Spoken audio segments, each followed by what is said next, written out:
Hi, thanks so much for joining us with APC Chats, where we basically work to spotlight people, voices, and opinions that deserve a platform and may not often get it. That said, feel free to join us in the conversation, following us at APC Collective on Twitter, Facebook, and Instagram.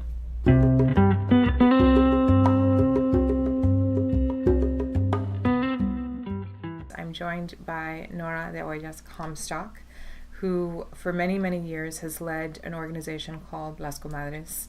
And that organization has been pivotal in my life and my career, and just connecting me with my community and women that are doing incredible things, and just building a sense of pride and culture and heritage, as well as the meaning of what it means to be a community member and an involved community member. So Nora, this session is really whatever you want to make it, and I wanted just to collect your story and to kind of hear about your journey. So I'll let you take it from here. I was born in the lower Rio Grande Valley of Texas in a small community called Raymondville, named Raymondville. And I was born to Oscar and Enriqueta de la Garza, and I was adopted by Juan and Sofia de Hoyos. And I was a gift from my biological parents to my aunt and uncle who could not have children. And it's interesting because Jack calls me his gift to the community, and I keep thinking, people keep giving me away. There must be a message here for me. But from very early on, I kind of, as I think about this in a psychological thought pattern, I think it must be, I have 10 brothers and sisters, and yet I was an only child in the family I was adopted into. So I was both a third child and a first child. And then we had a cousin whose mother died, and my adoptive parents adopted him as well. So I have a brother named David, a biological brother, and a cousin named David, who's my brother. So I always have to say it's brother, cousin, brother. I mean, my life gets complicated. Sociologists go, tell me about this again. But so, living in Raymondville is kind of where all of this started for me. I think because somehow my physical, mental being acknowledged that I was part of 10, but I was alone for like 9 years before I had a cousin brother, that I always had a sense of needing more family. And that was in Raymondville, as well as when I left Raymondville when I was actually a freshman in high school and moved to San Antonio, because my aunt, who was the first one to go to college in our family, she became a nurse, and she went to the University of Texas at Austin. And when I left there, and she said, I want you to come, because if I didn't, I'd probably have gotten pregnant and married, and I'd still be in the valley and probably very resentful. But my aunt said, I want you to come, and my dad said no, and my mom said yes. And guess who won? I moved to San Antonio, and before too long my mother came, and then my father came with my brother after he graduated from high school. And that started a very different life for me. But nonetheless, feeling like a part of me was missing. I always felt that, and I never understood it.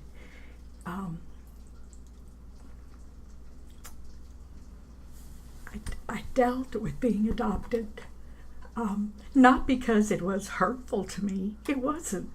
I had people who loved. I had so many people who loved me. I hardly knew what to do with all the love that was coming my way. But there was an emotional issue tied to not having grown up with that family that I really very much wanted more people around me. So somehow I brought all of that together and kept looking around for connection. And in addition to that, our mothers had comadres, but I didn't have any when I got eventually to Austin, Texas. And I kept looking around and going to events that were business-oriented, because that's pretty much what you did around here if you didn't belong to a church. And I actually didn't belong to a church. And so possibly that also means something. But I kept going to business events. And at business events, you don't make friends necessarily. You make business connections, because what people are there for is to sell their service or their product. And so I knew lots of people. And I ended up being on practically every board in Austin. But I didn't have that connection. It was still missing for me. And so eventually I thought, what do you do? Walk out in the middle of the street and scream, where are the Latinas? Where are we? And I really was looking for women because I was married or had been married. This is my marriage to Jack Bell is my second marriage. And relationships with men are they're difficult when you're married. You can have kind of relationships, but deep relationships, which is what I was looking for, it's not going to happen with a man. So, or it shouldn't happen with right. It shouldn't happen. I had many wonderful male friends. I really, really did. But it's not the type where you go home with them, right? And that's what I wanted. I wanted to go home with some comadre, and I wanted her to invite me to her home.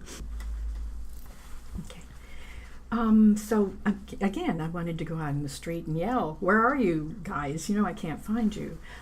So then there actually were two attorneys, who I will always give credit to for starting the network in Austin, who said, then there were attorneys, and they said, let's get women together to be supportive of each other because all we know is attorneys. So it was about 50 of us in the room, and we started the Las Comadres network. And it was a paper invitation. I got it in the mail. I actually got it in the mail. And then I picked it up from there, and well, actually not right away, because they thought it would be easy to do this work. Well, if there's any work I've done that's harder than this, I don't know what it is. Maybe taking calculus. But it was, 3 or 4 gatherings, and they were like, we can't do this. This is way too much work, and we just can't keep up with it. So I said, this is something I've always wanted to do, and I actually had a television program that I had planned, that scripted and all set up to go, that was called, I think Las Dias is what we called it, but it was the same concept. So I basically said, and that was under my Sana Group, which is a health LLC that I had formed. And then I just said, I'll pick it up, I'll take it over, and then I put it on the internet. So we started using Evite, we created the first Yahoo groups, we did all that kind of stuff. And that would have been, I think it was probably shortly after 2000. And our first group was here in Austin. And then nothing happened for about 2 years. I kept the Comadres going. And sometimes it was me and the hostess, and sometimes it was me and the hostess and 5 people. And we'd say, oh my God, we're growing. Look at that. And the next time it'd be 2 of us again. So, but we kept it going. I kept going. I didn't give up. That's one of the things you'll know about me. I don't give up. If I want to do something, I'm going to do it. It may take a long time, but I'm going to do it. And then there was an article in the newspaper on October the 8th of 2002. I remember it. And that article came out in the Statesman, and 500 people replied to that article saying, me too, I miss my culture. And the newspaper article basically said, building a culture club one Latina at a time. And that's pretty much the way the Comadres grew, one Latina at a time. It wasn't necessarily me, but somebody else inviting them. So 500 people replied. And so the group then started meeting, and our initial gatherings for about a year were huge. I mean, we were spilling out into people's yards and every place. I mean, there was so many of us. I remember at Amalia Rodriguez Mendoza's house and Marta Cotera's house, we had 140 people. It was just incredible. And of course, we couldn't manage it. That was just way too many people attending. We didn't have microphones. We didn't have anything. It was just us. So we nonetheless had a wonderful time. And slowly but surely, the groups grew smaller. Thank God, because it was just way too big. And then the guys, which was really funny, some of our compadres would say, I drove by to see how many people were there, and the cars were parked for 10 blocks. So it was really like such an amazing experience for us to grow that. But then as they became more manageable, and people always said they wanted the smaller ones, that the big ones just really didn't do what we wanted. So when they got smaller to about 40, 50, sometimes 60, but then it became 20. And that's really much more manageable. That's really kind of where you really get to connect with people and meet lots of people. Because and there's no requirement for membership or dues or anything like that. You don't have to attend. It's just a network. I mean, we just created an opportunity for you to come together and meet other Latinas, speak Spanish if you wanted to, or not if you didn't. Whatever people wanted. It didn't matter. And, sometimes people ask me, are you really a Latina organization? I said, what do you mean by that? And I always know what they mean. do you allow French and Italian and others that are not Portuguese, that are non-Latino? I said, honey, you want to come? You're welcome. And we ended up creating, it actually came again out of everything I did for Las Comadres came out of my experience. There was no handbook. I was a pioneer in this area, mostly because I worked at computer companies and Jack was there to set up the backup systems. We had security, we had internet, we had everything we needed because he knew how to do all of this. And so eventually, out of experience, I created 3 categories for Comadres. Latinas, non-Latinas married to Latinos, and mujeres with a corazón Latino. And the reason that I added the Corazón Latino part, there were 2 reasons for that. There's lots of people who love the Latino community and they want to be a part of us. They want to share. They want to experience the warmth and the dynamism of our community, and they want to be a part of it. And the only reason I really added that was because there were people coming in and I saw dollar signs in their eyes. They said, I see a market here. I want to sell my product. And I thought, that's reason number 100 for you to be a part of Las Comadres, not your primary reason. And if it's your primary reason, then you shouldn't be here. Reach this market in another way. So that was kind of where we came to that part of it. And we decided no membership dues because we wanted everybody to have access. And then other people talked about, well, can't you have a level 2 where you have a newsletter or other access to information that you could have charge for? And yeah, that's possible, and that's something the board needs to make a decision about. We originally set up our bylaws to say that there would be no dues. And so that was pretty much it. But we started here in Austin, and that newspaper article was pivotal. And from there, people started seeing it in other places, sending the information to their sister, their cousin, their mother, other friends around the country, and people started calling and emailing and saying, we'd like to be a part of this. I actually received people writing to me and saying, I'd like to join the network 2 years after that article appeared, and they said, I saved that because I wanted to be a part of Las Comadres. And 2 years later, after they retired, they found it in their desk. Do you still have the article? I do. We need to take a picture of that so we can save it and put it on the website. Yeah, I still have a copy of it. And it was actually pretty, it was like 2.5 pages, and that they interviewed me for about 10 hours. So how they got it down to that amount of time, I don't know. But anyway, they did. And it was a beautiful article, a testament to what needed to happen, because Latinos were looking for that. And so then I think our second city was Brownsville, and then San Antonio and other communities. And then we have had up to 100 cities that were a part of the network.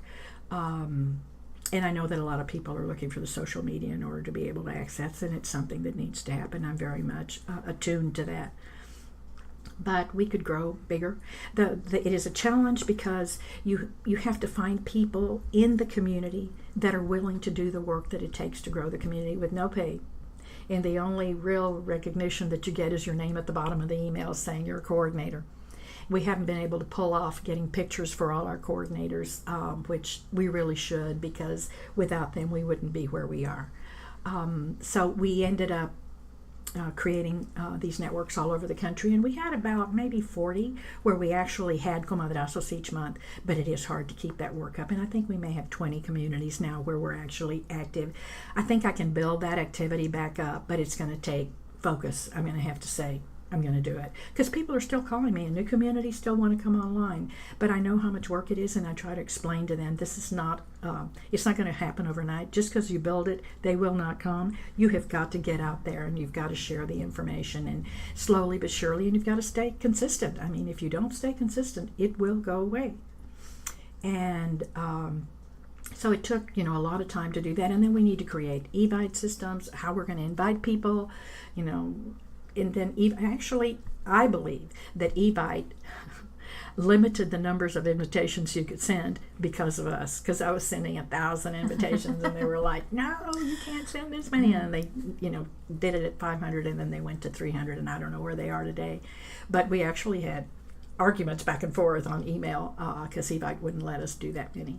Oh, that sounds like a typical Latino problem. But, Like there's yeah, more people right. to invite. Yeah, they all come to the hospital. Evite. Right. Evite case study. Yeah, that's right. How to understand the Latino community. If it's going to be a product for everybody, you have to understand how to serve it. How to serve it. And then Yahoo Groups, I really kind of, at that early time frame, I was the queen of Yahoo Groups because I knew that thing backward and forward and I could just do everything with it. And that was where we started, and that was where I believe I kind of had to focus. That's where I lost my ability to kind of be out there staying on top of the new material or new programs and software that was becoming available. And then, of course, apps came along and all that other stuff, which we will be using, but we are not currently using. Don't you think, though, I feel like Recording. with so much technology and with the pressure that people like me, have placed on the organization to we need it to mean more and we need to get out to more people and we need to take it social and digitize a lot of the heart. What I'm learning now and what I see happening now is that is all great, being digital and being vocal on social and everything else, but it loses some of the heart and the intention and the original impact that you purposefully created, not having it be 140 people at a house trying to connect with women and talk about issues. And I've seen everything from resumes to recipes to someone needs a home that's coming to Austin, or someone needs a bed, or someone needs a plane ticket. I mean, you have solved, and I want to talk about that, you have solved and filled so many gaps for women of all ages, from all cities, and I've seen it. And so I just want to make sure that that's not lost, because apps are great and social media is great, and that's part of what we're trying to do to make sure that we continue to grow and mean more, especially to new generations that are coming up feeling equally lost, equally displaced, equally out of sorts or out of touch with their culture. But how do you maintain, and I guess this is maybe a rhetorical question and maybe not a rhetorical question, how do you maintain that heart? And what is the new movement look like, right? Mm-hmm. Because you built a woman, like when we weren't talking about women's and girl movements back in 2000, it was all things technology. So you've really started a Latina movement. You've focused on Latina specific issues. So how do we retain that heart in the digital age? Is it possible? Well, I think it is, and I think it is through these smaller gatherings, but we need to have many more. Like in Austin, I try to do north, south, west, and east as well. We don't have as many comadres in east that have offered their homes yet. You did one time, Audrey. But we actually, if we had more, we would open it up more to east. But I just say, offer your home so that we can get together, and we need to have many more gatherings. And I know for a fact, because people have told me, that they've started their own little gatherings in their little neighborhood doing the same thing that we're doing, because they can't often make it to the Comadres on the dates that we have them. And that's fine, as long as they're still connected to us in whatever way works for them. Some people are still on Yahoo Groups, some have gotten off and they're tied more to Facebook and whatever other social media their preference is.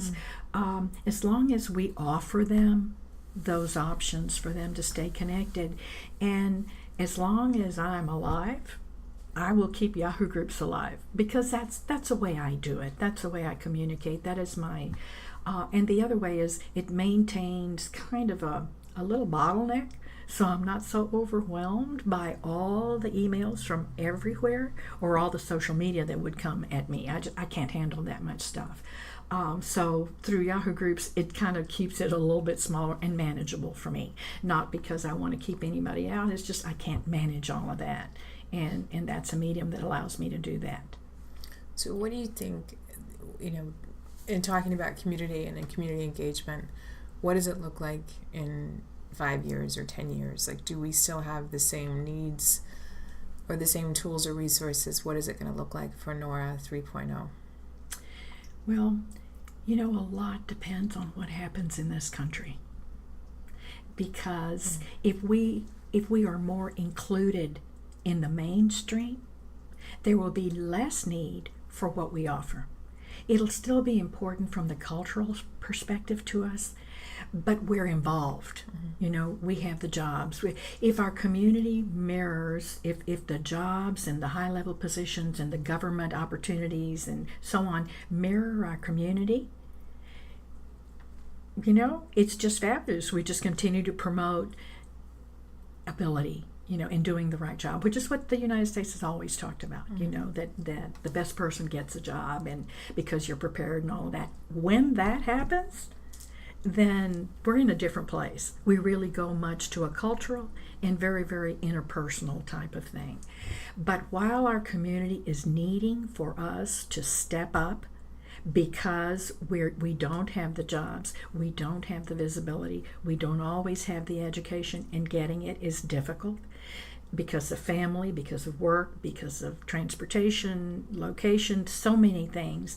As long as our community needs us in those ways, what we do is critical.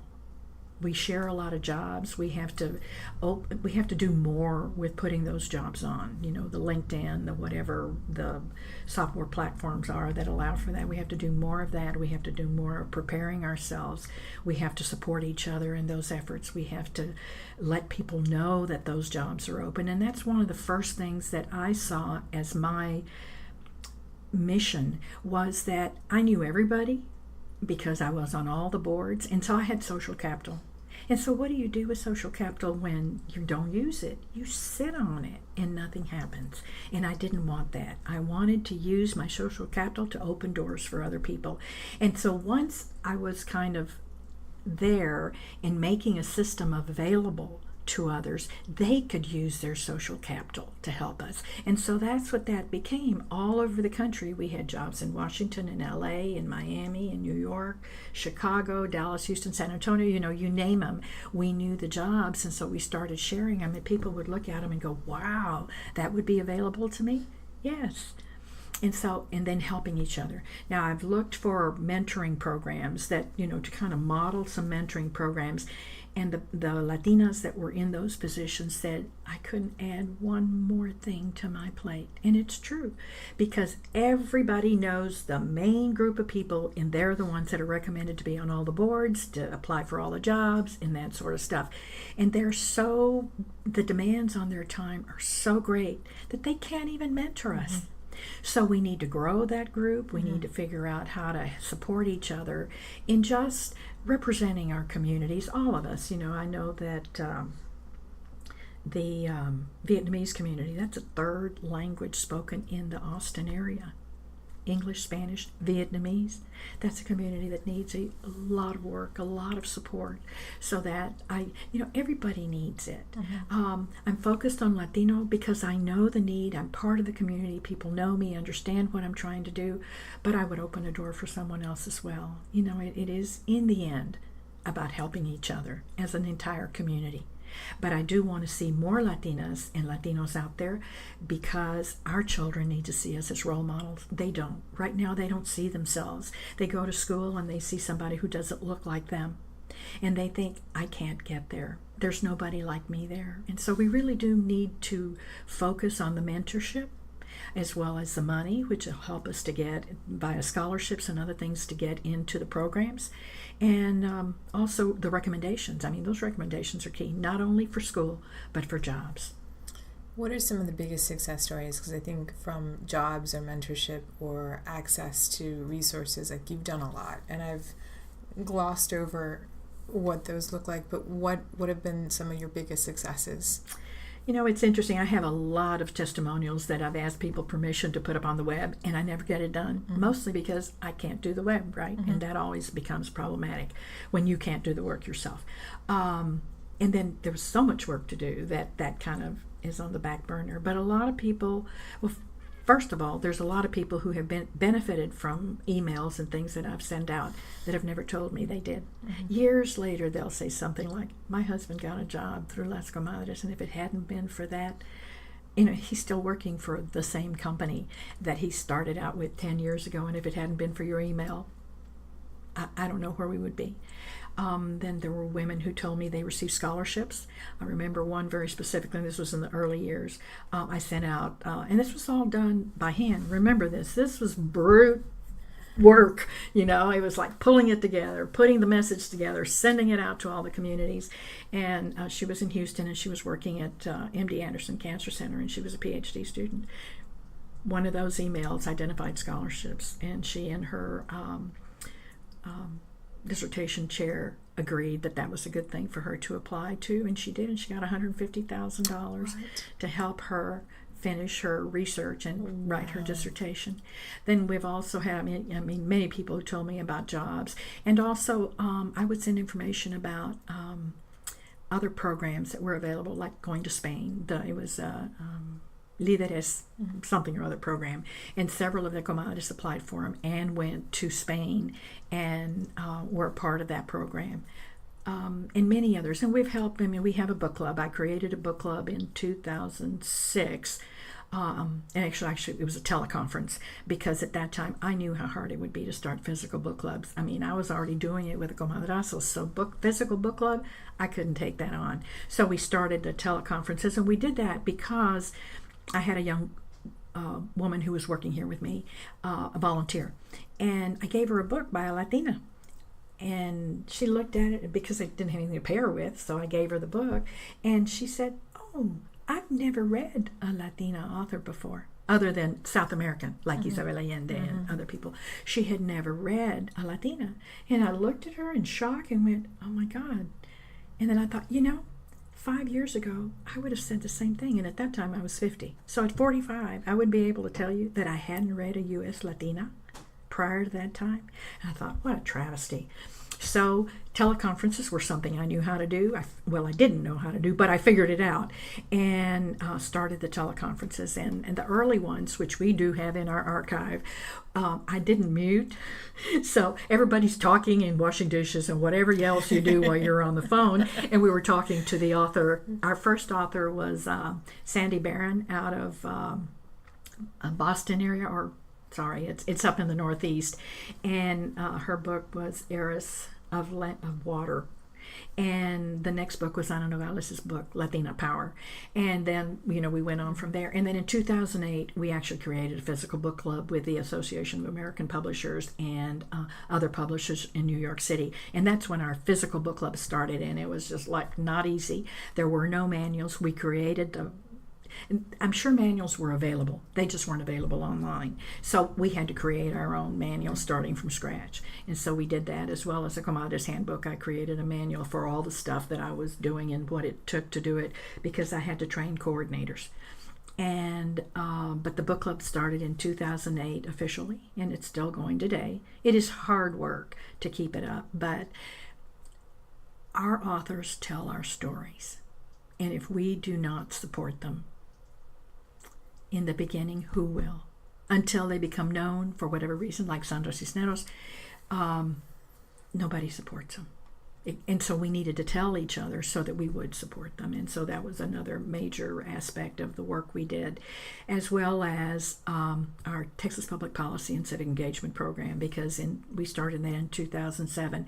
And I had been aware for a very, very long time that we were not preparing the people who needed to or were interested in running for office. And also we weren't looking out there for the people who would make good candidates.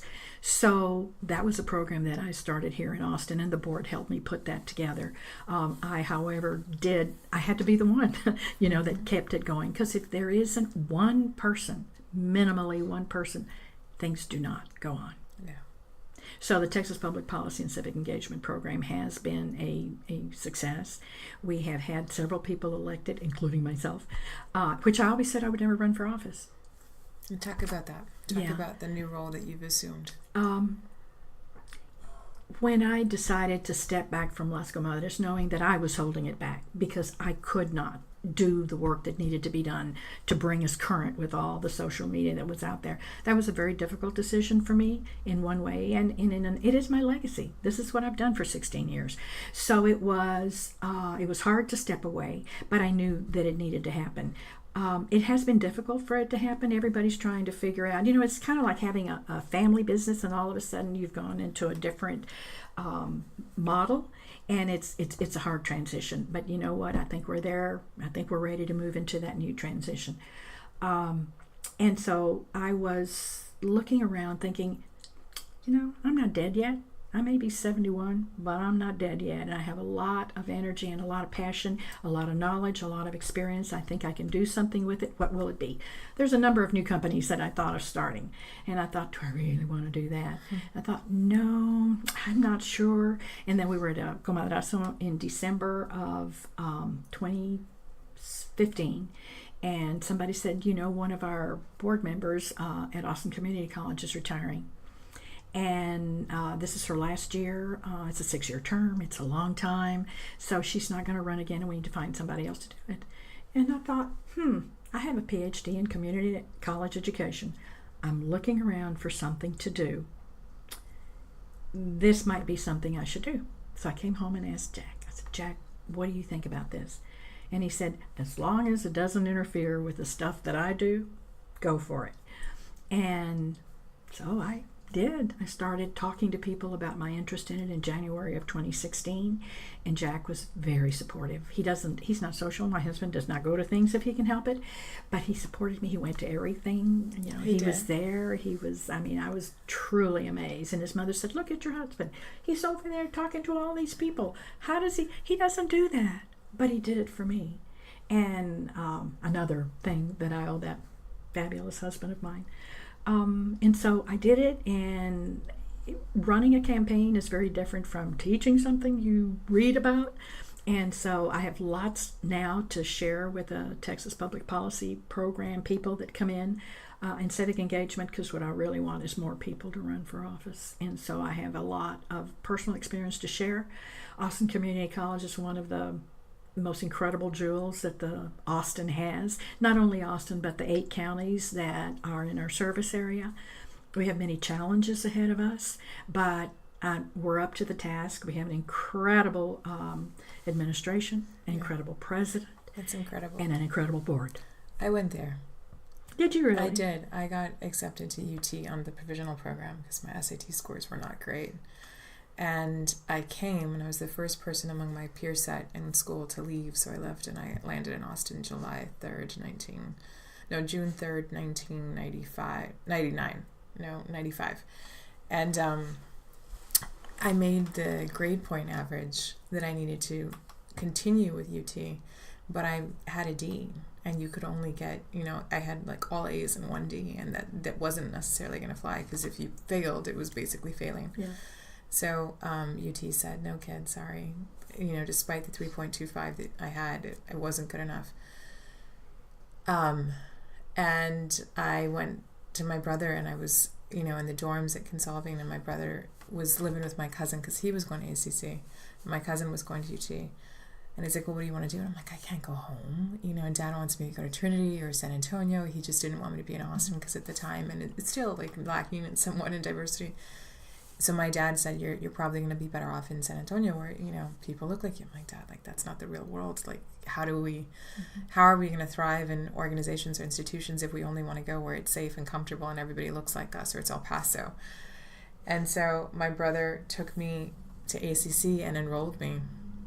And it's like the things that your family does. It's just like, all right, kid. And so I didn't, he kind of put himself through school. We took out loans. Our parents helped us a little bit with rent, but we funded our own education. So until my loans came through, I was living off of his loans, and I didn't have a place to live. So he gave up his room, and he slept on the floor because we didn't want to tell my parents all the things that we were having to do. And so he gave me his bed and his bedroom set. He slept on my cousin's bedroom floor, and it's just the things that you do.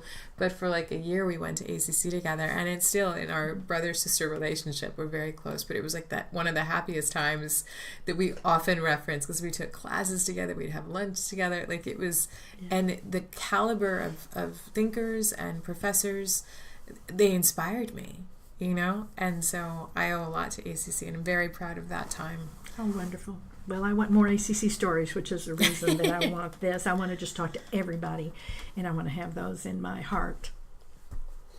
There was one professor that was teaching Mexican-American history, and someone in the class had fallen asleep, and he dropped a book on his desk, and he's like, get up and get out if you don't believe in the importance of knowing your history, because people fought to be in this chair. So if you don't believe that you have a place here, or that there is a reason to study. You need to get out. He was awesome. Wonderful. Yeah. I couldn't be happier about where I am at this time in my life, because it's not just ACC, it's our country. Mm-hmm. And so, yeah, I mean, I'm used to being on a national level, and I'm not changing that. You know, I'm looking forward to finding challenges where not only do I support and work on the Austin, Texas problems, or Texas problems, but national level, you know, involvement in moving this forward.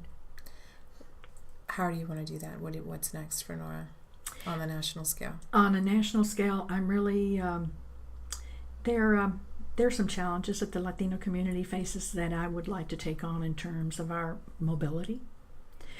In mobility, I mean harnessing the connection to each other. But in this new world, I'm including males. Because I think another very, very important thing, I understand where women are. I understand we make less money than men. I understand all those challenges, and we have to work on them. However, our males are not finishing school. Mm-mm. They're not going into the colleges, and they're not finishing. They're quitting. Mm-hmm. We're not quitters. And my son and my nephew and, you know, your future husbands and so on will not complete their education. Yeah. So the men have become, or the men and the boys have become very, very important to me, along with our Latinas. Mm-hmm. And, you know, if a man speaks badly about a woman or whatever, and he's a Latina, I'm going to hit him on the head, you know, and say, your mother brought you up better than that. I know she did. And your sister didn't iron your shirts. And if she did, shame on you. Go fix it. You know, and we just need to talk to each other, Audrey. Yeah. You know, we really need to... Everybody needs to understand that. And so a challenge I want to take on is kind of bringing us all together and bringing our power base to the challenges that we have. Because if we don't work together, we're doomed. And that brings up, we have another session today, but we're talking about community leadership. Is long gone are the days of the civil rights leaders that we had, that we're fortunate to have been blessed with. Mm-hmm. They weren't perfect men, they were strong men, and they fought for a cause. Right. And we're here now. And so without Cesar Chavez, without Dr. King, you know, what do we do in absence of that figurehead? And at one point, I was in a table with the team, the very young, smart, talented team of Otro Latino. Maria Teresa wasn't there, but it was, you know, everybody that works with there, and we were talking about Latino leadership and the fact that, you know, who are our leaders? And someone posed the question of, you know, well, you know, without a figurehead, do you really have a leader? I'm like, wait a minute, you know, here we are at a very nice hotel in DC, suited up in our best because it's DC.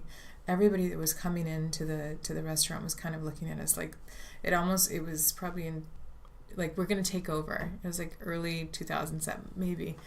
But we were going to take over, and it's like, I have a leader. I have mentors. It's my mother. It's my father. It's my grandmothers. And so maybe I don't have some figurehead that I can have a poster on my wall for, or my office for. But, like, we have mentors and leaders. We just don't call them that. We weren't trained to call them that because they didn't get celebrated in the news at some point. But what's wrong with that? Well, there's nothing wrong with it. However, it's a visibility issue. Okay. I mean, if you ask me who were my role models 71 years ago, you know, as I started this journey, there was no one. So who are your role models? Your parents, your father, like you just said. But it's at the familial level. And the visibility is at higher levels. So if you're not visible, if there isn't a visible leader, it's a requirement of the way things work that you have a visible leader. However, those families and those networks are the key to our future. Don't think for 1 minute that that's not important, because it's that person, your mother, your father, your brothers, your sisters, your cousins, going to vote and expressing their voice and being heard. First of all, knowing their voice. They don't even know they have one. So we've got to say, you have a voice. Go express it out loud, and then go vote. And when those things begin to happen, we will have leadership that rises to the top. And those leaders must be held accountable. And that's another thing not only the Latino community, the rest of the community really doesn't do. You vote for them, you bring them into positions, and then you go off to do whatever it is you do. Party, work, sleep, whatever. okay? But you don't support them. You're not there for them. You're not saying, look, this isn't right, we need to fix it, or good job. You're not doing that. And that is civic engagement. And civic engagement is what we don't have in these communities, and that's why the Texas Public Policy and Civic Engagement Program, not only in Texas, but in all the other states of the nation, are critical. Now, there's a Hope out of California that also is in lots of other places, and it's a fabulous organization, and I truly love it. But we do our job differently than they do, because they do lots of other things. All we focus on is candidate training and civic engagement. It's really critical, and we need to do it in all the states. But I know how hard that work is, because we're not going to get paid. We're not going to get the grants and all that other stuff. So you know what? It's going to be you deciding it's important. Have you ever worked with Emily's List? Way in the early years, when we first started the Texas Public Policy Program, we sent out their training programs, and lots of our comadres took those programs. And so I think that's one of the reasons why I went ahead and said, that's for everybody. Mm-hmm. This is for Latinas. What we do is for Latinas, for you to talk to each other, be honest, talk about what our community does, doesn't do, how difficult it is to get into the political arena. Latino males do not support us, generally speaking, in the Latino political process. What do you think that's about?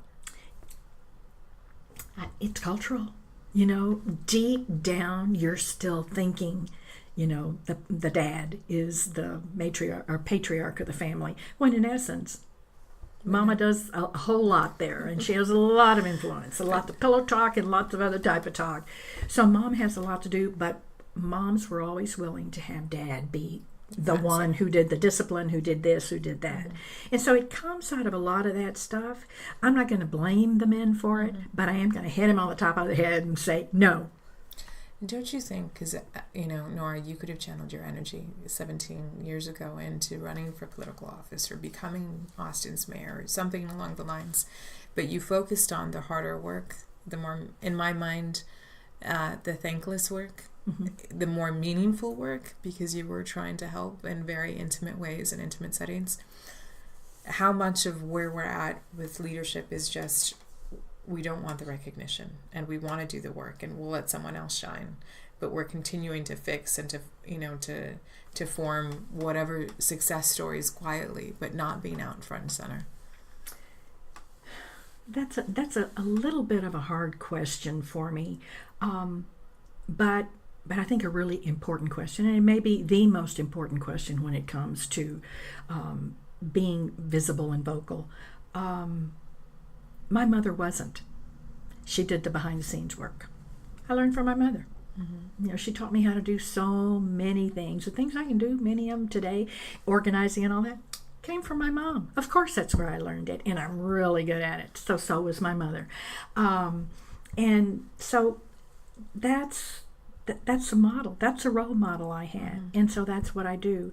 Women who are vocal, Latinas especially, man, you will hear the backstabbing from all directions. It's ugly. Se cree mucho. Que se cree. So instead of saying, you go girl, let's be right there with you, let's support you, let's help you, instead you've got the backstabbing. So, you know, we need to stop that, and we need to call each other on it. If you see me doing it, if you see somebody else doing it, you say, don't do that. Don't do that. And in many situations, it's not just in the political arena. You think about it for a minute. Whose products do you buy? What television programs do you watch?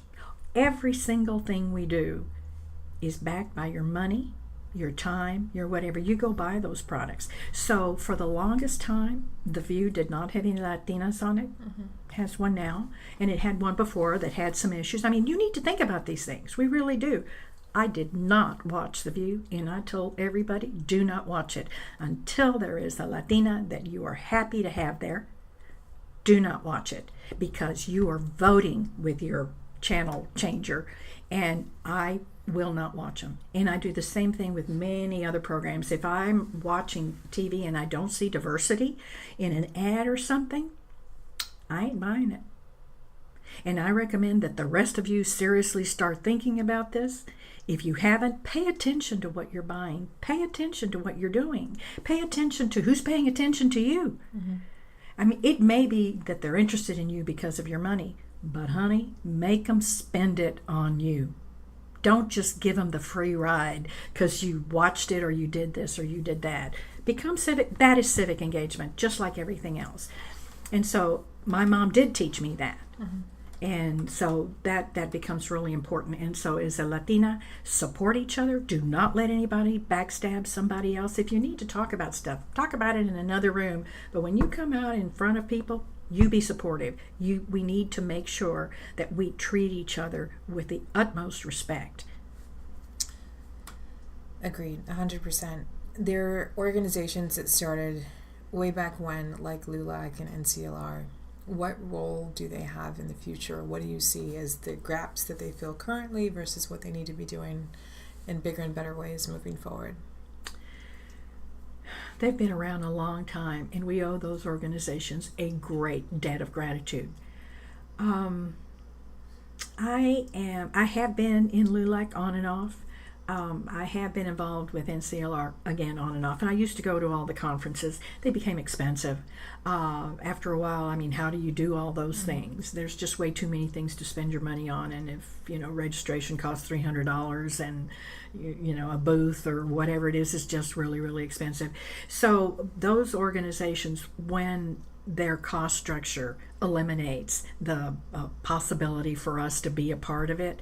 And I mean at a national level. At a local level, I think they have a small fees and great programs at the local level. So local level, they're very good. I think in helping us move toward the national level, there may be some work that needs to be done there. I can't actually address those points because I haven't recently been involved in them.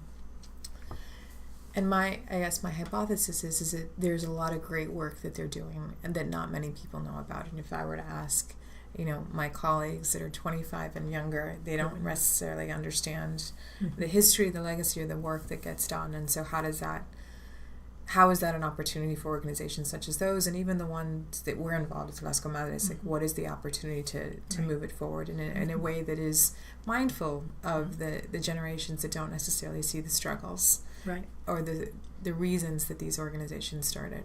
And more importantly, a word that I hear these days a lot when I became a trustee, I became aware, of course, of lots more things happening in the community.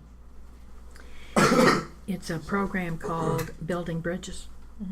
And every Friday from 9 to 10, we talk about equity, diversity, equality, fairness, all the many words you want to talk about. And it brings together large, like the University of Texas, ACC, government,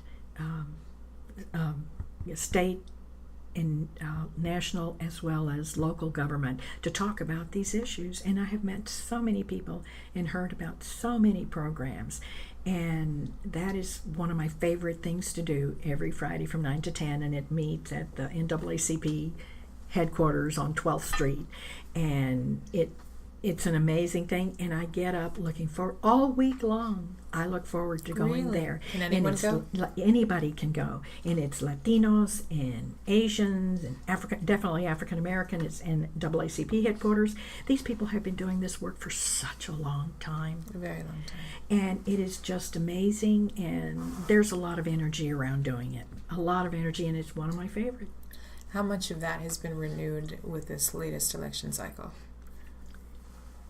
In terms of the conversation around equity, I feel like is at the forefront in ways that I've never seen in my lifetime. We are still talking about the election. And to me, in terms of civic engagement, that is critically important. So it's been very positive from that perspective. It's been very hurtful and very negative in many other perspectives. And so we do discuss them. We also have Jewish people, by the way, who identify white and Jewish, and how painful it is for them to be going through this experience again. So the conversation is broad, and we bring statisticians, people who know the demographics, who know the statistics, to talk about the numbers and where we are in terms of the schools and the things that are happening with pre-K to the 2-year-olds and all, the second graders. And so we talk about everything. We talk about all those issues, and the keynote speakers who come and share their knowledge is just really an amazing group of people who help us understand where we are and that racism is systemic. And the only way that this can change is it's in the groundwater, as I've heard people say, and we've got to change that. We've got to clean it out. So what is your hope for anyone listening? Male, female, comadres, compadres? I hope that you will find your spot, that you will figure out how you can be true to yourself and give to your community the way you were brought up to do, because I know you were. I know you were brought up to give, that you are a part of the community and you want to do that. Figure it out and ask people for help. Reach out. Reach out to each other. If you see somebody doing something that you think you'd like to do, introduce yourself and say, may I buy you coffee? Can we have a drink of water together? Whatever it is, ask, reach out, become involved. Don't sit at home, or don't just go to parties, or don't just do whatever. Look around your community and be a part of it. Think about where you fit, because really, without all of us being involved, this country will have greater challenges than we have today. With that, Nora, thank you so much for the work that you've done, for the work that you've started, that we can only hope to continue, and honoring your legacy. Thank you for all of your late nights and travel hours and everything you've done to put things in perspective for your community, to let people see more of the great work available, whether it's literature or leadership or inspiration, finding jobs, finding temporary or long-term homes. Like, you've done so much, and I know it's been heavy and hard and oftentimes thankless, but I'm thanking you on behalf of anyone that you've ever touched. Thank you. Absolutely, and don't forget that you don't do this alone. My husband, my family, and all my friends that have supported me made it possible. Thank you to all of you. Thank you. Hi, thanks so much for listening to us at APC Chats. Hopefully you walk away with some additional perspective or insight that you didn't have before. That said, if you want to continue the conversation, please do so following us at APC Collective on Twitter,